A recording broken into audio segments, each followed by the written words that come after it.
dynamics, 'di ba, nauuso yung mga love team. Yes. Parang inisip mo ba na magkaroon ka rin sana ng love team? At kung inisip mo, sino sana ang gusto mong maka-love team? Correct. Nasa network mo ba o nasa network kabila? O sa kabila.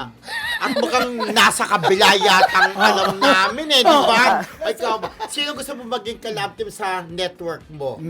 Well, kasi po ako talaga, na parang it never crossed my mind to be partnered or be love team with someone. Okay. Na parang okay na po ako siguro as John Lloyd na parang per project, iba-iba siguro yung partner. Pero kasi parang sinisip ko, parang as much as I can, I want to be independent in my career.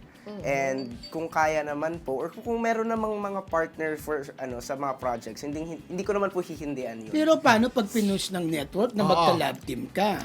Pag-iisipan ko po. Ay, ayaw niya. Kaya ang daming toxic fans, di ba? Pagka may ka-love team ka, Opo, parang totoo hirap po. nun. Kasi kaya pag-isipan niya, kasi bibigay sa kanya ng network, ang gusto niya yung sa kabilang network. Oo, kaya pala. Di ba kaya ayaw niya? At ayan Pag-isipan na.